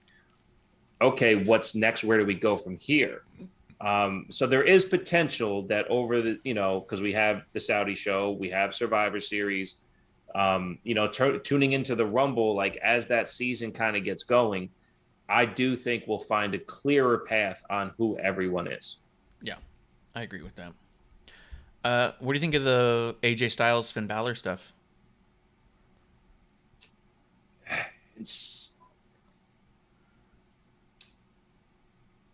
tough because it's not clear. It almost, like this past Monday, felt like a beat in, right? Like they're gonna exhaust AJ to the point where he's gonna join. And I because even Finn's like he put photos on Twitter going, "That's what friends are for." Yeah. And by the way, I didn't watch any New Japan before I knew who Finn Balor or AJ Styles was. Watched none of it. And I've heard AJ say this multiple times. Finn Balor's last day in the Bullet Club was the day before his first day in the Bullet Club. They were never in it together. Mm-hmm. So when people see AJ and Finn together and they go, "Oh my God, they're going to form the Bullet Club," they were never in it together. Like, I get it. It's two separate members, but it's like saying, I don't know, Patrick Ewing and Carmelo Anthony are now in a room together. They're going to reform the Knicks. Well, they never played together as the Knicks. And they both played on different teams as well. It's not, I get what you guys are saying, but they were never a team ever. So what are you itching for? I think the itch is the Bullet Club was very good and worked in many ways. And here are two of the greatest who were ever in it, in the same company at the same time for the first time kind of concept, where it's like, this could be, for all intents and purposes, a better version of. This could be the best version of, right? Then say that. Say the Bullet Club we never got, the chance that we missed. They're not reforming anything because they never did it, is my point. Here's my thought. Finn Balor keeps talking about friendships. You've got nobody. You have no friends. You need us. And AJ looking exhausted by it all. And wait a second. So they're going to steal AEW storytelling, is what you're saying. The power of friendship. Power of friendship. They're gonna too sweet, and a rainbow is gonna come out of their hands, bridge over, and they're both gonna be suddenly wearing heart shirts with each other's faces inside of it. I think this could very well be. No one's talking about it. I think this could very well be the reintroduction of the Good Brothers. Okay. I think the Good Brothers come back and join AJ against the Judgment Day, because all he needed was a couple of good brothers, a couple of friends. I think this is the return of the Good Brothers. Okay. The Good Brothers, so you just spoiled something, so if it happens, it's not going to be fun anymore. I didn't spoil shit, man. Bruce is a good friend of mine. He told me. He said it in the chat earlier. I think that's where we're going, because, for one, there's two things I know. The Good Brothers have always talked very highly of Triple H in every interview they've ever had. And two, their Impact contract expired or they did not renew it. So they're currently... And three, no one is helping AJ. No one's helping AJ at all. And Rey Mysterio was... Ray was, but he pushed him away, so... He pushed him like a punk, dude. Ray is very nice. I can attest, as someone who has met him. Yeah, you're best friends now. We're best friends. Me and Ray, we go way back. We homies. We do our thing together. We be hanging. Both born in San Diego. I started doing this. I met Ray at... Hispanic? It's true. When I met Ray at CAC, he kept doing this, and so I started doing that, and then I've noticed I started doing that for days after. And I was all like, oh. But I do think though here. So let's say it's not the Good Brothers. Do you think AJ joining the Judgment Day would be a good call in general? Because I don't see how he would fit personally. He probably would execute great, but I don't. He fits. He fits because no one fits. The cohesiveness of Judgment Day is that they got each other's back, right? That's but true. in a setting. But I don't. What, Finn and Damian are a tag team? No, like it's just not. No. Right. So like, and Dom and Rhea, like, where do they fit in? They're telling their own story, right? So I don't think anyone fits in Judgment Day, but to the credit of what they're doing, they do make sense together. Yeah. But they also don't do anything together except for everything together. You know what I mean? So like, since nobody fits, I think everybody fits. It's one of those things. So if AJ joined, I can see how it would be a power numbers thing. Like the NWO, for instance, right? It was tag team world champion. Everyone else has our back. We're never going to lose. That's not what this is. This is and they're not even doing they're not even on a mission, right? To take anyone down or overrule the company. No, they're just making sure that we got each other's back through this commonality of this whole landscape's kind of bullshit. So if AJ joined because no one's got his back and he just needs people to have his back and he's going to set out a goal of making sure he never gets fucked over, then it makes sense. But I mean, the Good Brothers thing makes a lot more sense. And it kind of sticks with Triple H's theme of grouping a bunch of people together to kind of, get people on TV and go from there. So I can see it. Make a good Survivor Series match. Although AJ would be able to enter the Judgment Day without having to get pegged by Rhea, and that would be nice. Well, I mean, depends on if he likes it. That's a good point. That's a preference thing. It's a really good point. Yeah. And we don't never knock Dom. No judge on Judgment Day. Yeah, I wouldn't knock a sub either. So would not. You actually encourage subs, don't you? I do. I'm all about subs and likes and notifications. I like what Edge is doing mostly. Like, I like his delivery and everything. This last promo he did where he was all like, the one thing I've done in this whole return is never be a character. And I was all like, come on. We watched the whole Judgment Day was your thing, so you and it was super twice, character. You cut your hair, growing it out. You had a Brood entrance. Shut the fuck up. You did the Brood thing. You wore a mask for a bit. Like, come on. And yeah, fucking all liars. The Judgment Day was like, hey, I'm at the height of my babyface run of my career. Let me pretend to be bad and make no sense of it. And people will just boo me because they like me. And you're like, yeah, that's true. We will. But let's not pretend the thing. But right. It does make me wonder. I do feel like we're probably realistically actually on the tail end of his career. And I wonder when he's going to wrap it up. Probably within a year, I think. My curiosity on that standpoint is, how did plans change when Triple H took over?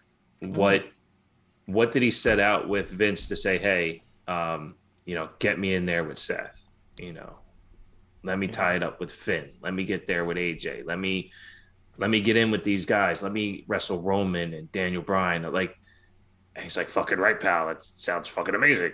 And Triple H is like, I got you, but there's a big show I got to kind of take care of now. We're not saying that he doesn't fit in, because he absolutely does. And everything Edge has done has really been appointment viewing, at least on the match standpoint. I don't think he's missed in a match since he's been back. When he gets in the ring, how we get there may have been funky or not, but anyway, but where does it end? How does it end? What are we looking at? What else would you want him to do? So yeah, I think. Or what so else too. would he even want to do? Yeah. Was there a match that you feel like we haven't had that was a dream match yet with Edge? The only thing for me is we talked about it. I think it was on episode 1 or maybe one of the episodes on my show, TubaTakesPodcast.com, for all platforms, at TubaTake Podcast on Twitter. Is that a weekly show or a bi-monthly show? Whatever. Subscribe. And when you hit the refresh, it might be there. Yeah. I'm on all platforms, unlike some people who can't get on fucking iTunes. But It's ridiculous. Shouts to the In Time Wrestling Podcast. Those guys are awesome. Those guys. The only reason I didn't ask those guys on is because I didn't want to have the Gargano conversation with them. That makes sense. You'd be here for 4 more hours talking about how great Gargano is, but God, I hate this. Awful. When Edge won Money in the Bank, and he went down to NXT and he went face to face with Finn, and I was like, oh my god, this makes fucking sense. Yeah. Well, it's right here now. So, other than that, I don't think so. But name one person, and I'll be like, yeah, that sounds amazing. So. I mean, if we got Bray Wyatt to come back, and we'll talk about that next. If Bray did come back, I think Bray and Edge could be cool. But I also think that Bray's going to likely be on a different trajectory that would make me not necessarily need it. You know what I mean? Well, and it would feel almost redundant pulling from those parts of Edge that we've seen pulled from before. Yes. When it comes to the Brood stuff and the darker side and all that. Since he's already hit that, of course, Bray could pull the perfect version out of that. And yes, in ring-wise, I've always loved Bray in ring-wise. But the story-wise, like I just said, like, how many of these stories do you remember of Edge compared to the matches that he told? His best story was with Randy, and that was the first one. But all the matches have been awesome. So, but no, anyone else that you can think of besides Bray? Let's see. I mean, Gunther and Sheamus, either of those would be good matches, but I don't know if I'd feel like it's a dream match. We got AJ Edge. I'm pulling up the roster right here and kind of scrolling through it. Aaliyah James is still on there? She's not even a champion. I wonder if they brought her over to NXT. She was in NXT UK. Let's see. I mean, Braun Breaker would probably be a good match, but again, no reason. Theory would be good, but no reason. You know what I mean? Like, I'm trying to think of, like, dream match. Like, what would be badass? Obviously, Lashley would be good, but no reason that I can think of. I don't know if Brock would matter. What about a retirement match and build with Brock Lesnar? I don't know if I need Edge to be retired by Brock. I could see Cody. Cody Edge could be great. You do that the right way. Why? Yeah. Because Cody just don't get the Cody. Because I think that both those dudes are so good at telling stories. I think they could make sense out of it in a way that actually could mean something for 1 or 2 matches. And both those guys think of story arc matches. They're like, okay, we do 1, 2, 3, and this is what those matches look like. I think they could do something really good together. And I could even see, if you want to talk retirement matches, I could theoretically see either Cody or Kevin Owens retiring Edge and making a lot of sense out of it. Kevin Owens would be great. But I just said that because, I mean, we know Brock doesn't have much left either, or I would assume. So it'd be cool to see the two of them in a loser leaves town match where one of them has to retire. And we know both of them are basically done, but also both of them could wrestle tomorrow too. So I just thought from a believability standpoint, because if Edge puts his career up against KO, he's losing. There's no believability that he's going to win. That's all. That's from that standpoint. Yeah. But I don't know. Edge versus Macho Man would be cool. Edge could lose his career to Corbin, and that could help Corbin with how much people hate him. Be amazing. Be amazing. Fucking love Baron Corbin. So good. Jinder Mahal. I mean, I do think that another Cena match would be cool, but I don't think I'd call it a dream match by any means. I'm literally scrolling through looking for a dream match from Edge. I tell you what, when you look at what him and Randy did, it would be a great story, and the match would pay off to the story if him and Cena went after it. And as wrestling fans, at least myself, like, we would be able to feel that match. So, yes. I could also see realistically, LA Knight could be very good with him, because I do think that as much as there's not much of a history with LA Knight in WWE, the dude has been wrestling for like 20 years, and I think him getting in the ring with Edge, he could tell the story. They could tell the story, and they would make it special. They could tell the story. Yeah, they could tell the story. Yep. I don't know. Ciampa, maybe. I think you bring Christian back, and you have the two of them. Gangrel back. Yeah. Oh, then that's just copying AEW. Yeah. The fucking Young Bucks did that. So stupid. Oh yeah, that was awful. Cheap that's like I looked crazy. at the whole roster. That's the best I got.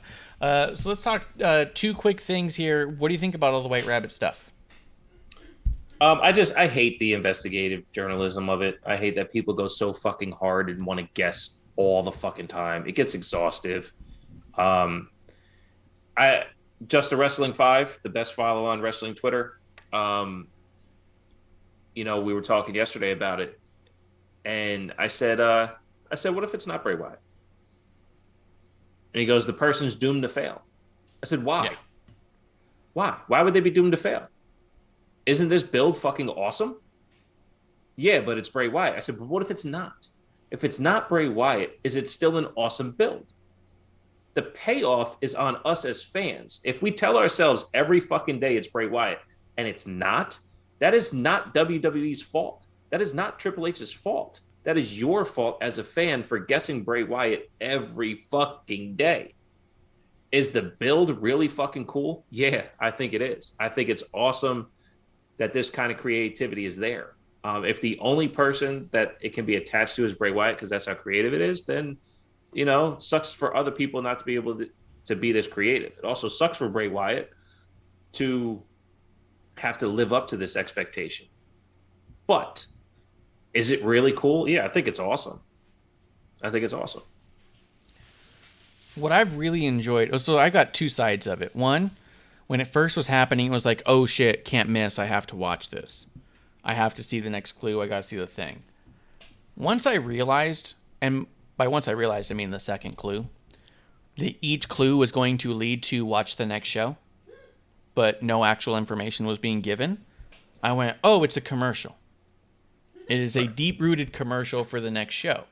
If they're never going to give the this is the person and this is when they're coming kind of concept, so it's like, oh, if you follow the scavenger hunt and you follow the rabbit down the turning glass or whatever, if it's just a commercial for the next show and saying, yeah, Bray Wyatt's coming and it's going to be eventually and here's a fun little game to play along the way, I'll let everyone else do the dirty work. I wait for it to drop. The next day I scroll through. What did people find in there? Oh, that's cool. But I'm not invested in the clues at all anymore because each clue is, did you notice it shows the date for the next Raw?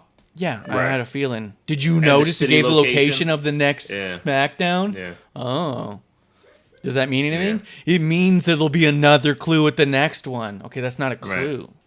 It's a commercial. Right.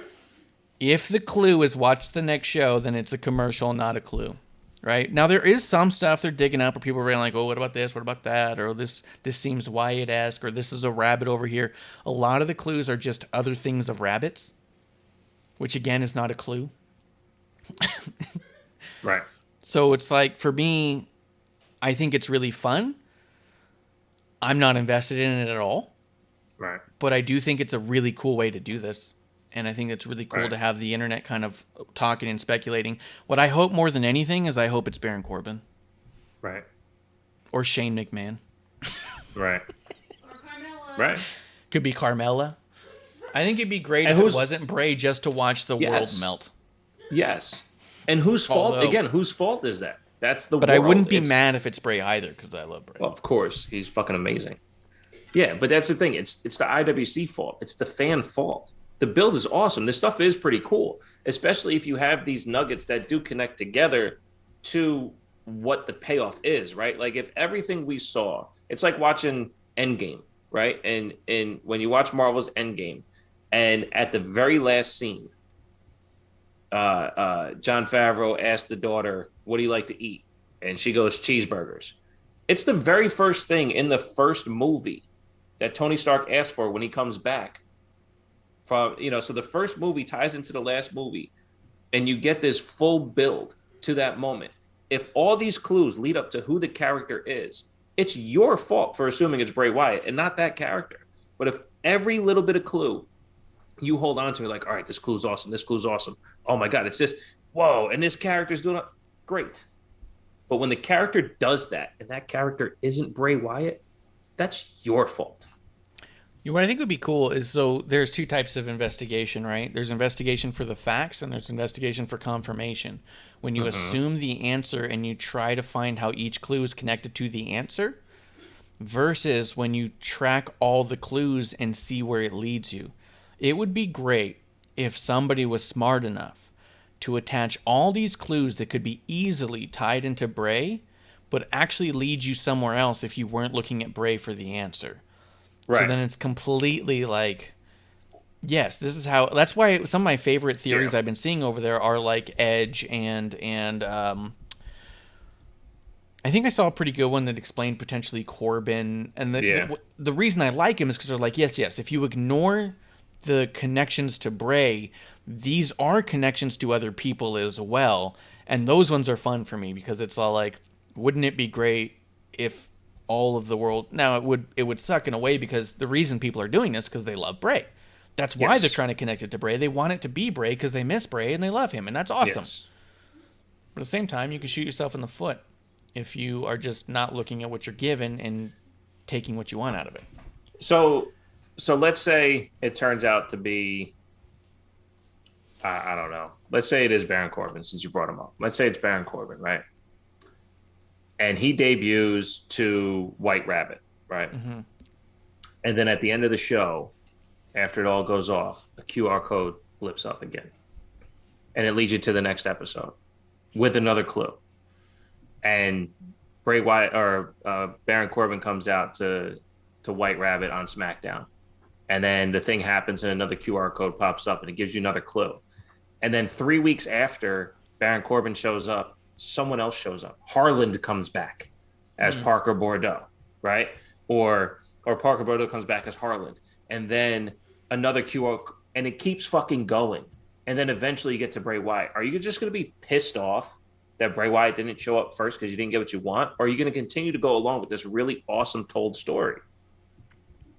You know, you can't say that, they can't fucking tell stories. No, you're trying to tell the story. Like you said, you're going for confirmation. A clue comes up and then they fucking search Bray Wyatt's Twitter to go, oh, he said this on this date. Well, yeah, a lot of people say a lot of shit all the time. Yeah. You could probably connect it to fucking, I don't know, anyone. You can connect it to the fucking Prime Minister of England. Like, everyone says a lot of shit all the time. Yeah. It would be a neat way to build a faction, to have them introduce, like, a White Rabbit's playing, and then another one, like the Queen of Hearts, some Queen of Hearts song is playing, and then there's, like, 3 weeks of that. And by the end of it, here's Bray, and all those people come out, and they circle him or whatever, and it's, like, not the Wyatt family, but it's, something. Wyatt in Wonderland, Yeah. It'd be pretty neat. It'd be a cool way to do it. But, I mean, I guess we don't know what's happening with it. I'm excited about it. If it's Bray, I'm really happy. I like that guy. I miss him. And I want to see what he can do with a little bit of guidance, but a lot more freedom. Absolutely. I have one last thing to ask you about, because I know we got to be wrapping it up here. Action Bronson. Mm-hmm. Is he? I listened to. Do you think he's good at rapping? Not my cup of tea, but I get it. Okay. I didn't get it when I heard it because he's doing the thing with Hook, right, on AEW, and I go, oh, he's a rapper. I think I've heard of the name. I'll look him up, because the first thing I thought was like, man, this dude looks like a mean motherfucker. I would not want to piss him off. And then they're showing him like train with Hook, and I was like, definitely don't want to piss him off. Like, that's the dude who could probably beat the shit out of me. So I was like, let me listen to his music, and I went, huh, that's how he got famous, huh? It just didn't click with me in a way. And so I just wanted to get your input, because I know you're much more rooted in the No, he's not for me. Scene. No, he's not for me, and I don't... I spent so many years like dying on the hill of what I like when it comes to music that I just stopped. But I know culturally in hip hop, he's revered. Okay. And he used to have a show called Fuck That's Delicious, where he would go around and eat stuff and tie his music into that. He's is a big time stoner. So, his music, his audience, I'm not part of that. I'm not trying to touch him. No. I get it. It's just again, it's everyone likes other things. Me and you don't like the same things of everything. Yeah. But no, it's not for me. So people like it, whatever. All right, but he is revered and stuff, so. Absolutely. He's a major fan base. Ton of people love him. Yeah. The Vice stuff is the stuff that I saw that made the most sense to me. I was like, he does seem like a good host for shows, and he does seem like a good personality. You know what I mean? Yeah. And what I saw of him in AEW, I actually liked more than what I saw him outside of AEW. I was like, this might be his actual calling. Fuck. Well, take all three, right? Take all three. Yeah. He probably has more fans from Vice than he does music or wrestling. But to your point, he may have gained a fan in you from wrestling. Yeah. If he can continue to do that thing. So, yeah. So, but I haven't seen any of it. Is it good? He's definitely not bad. And he's definitely looks like something you don't want to fuck with. I mean, I wish that he didn't wrestle in fucking gym shorts and sneakers, but we got Dawkins, so I we thought might as well have celebrities action were killing wrestling, though. Aren't celebrities killing wrestling? Well, I mean, wrestling's already dead in AEW. You can't. Oh, that's right. Kill it. Well, I'm just wondering that person that said that celebrities are killing wrestling, do they have that same opinion of AEW? Well, wait. Is AEW sports entertainment? It depends if you're Jericho's faction or not. Oh. So I guess Daniel Garcia is the one to ask if celebrities are really wrestling. He would know, probably. Right. Bishop, it was good having a drink with you, my old drinking buddy. Good having you here for episode 1. Glad I could answer the bell. Yeah, you got here by the 10 count for sure. We will be back tomorrow night for Thursday Night Chaser. Me and Miss Amanda Jane are going to talk all things AEW and NXT and a little bit more of the Cauliflower Alley Club. Anything else? Anything you want to put over? No, I'm good. Just check me out on Twitter at TB Takes Podcast. I'm talking shit. Soon I'll be talking shit on the microphone again. But, whenever. Who cares? Just subscribe. All platforms. TB Takes Podcast. Yeah, go to WrestlingOnTheRocks.com/shop. Pick up some of your merch. I could really use it. Buy my merch. Guys, thank you for coming through. Speaking of merch, hold on. Oh, go ahead. Speaking of merch, this particular TWT was 1 year anniversary of wearing this to a major milestone of the Mr. Alex Hammerstone. Yeah. Who has been MLW champion for 1 year. So, and I was there, and you can check my Twitter and see my very fuzzy picture of me in the background wearing this hat and this shirt. That's a good point. Congrats to Hammerstone. Well-deserved, well-earned, and well-maintained champion for MLW. Big fan of that guy. Guys, thanks for coming through and having a drink with us, being our drinking buddies here in the dive bar of the IWC. We'll be back tomorrow night for a brand new episode 1. Guys, that's Let's Call. Cheers.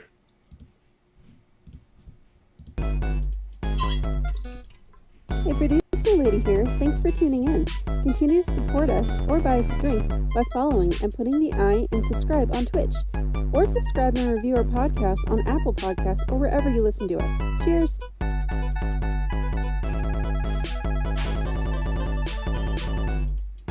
I would never have a drink with Wrestling on the Rocks.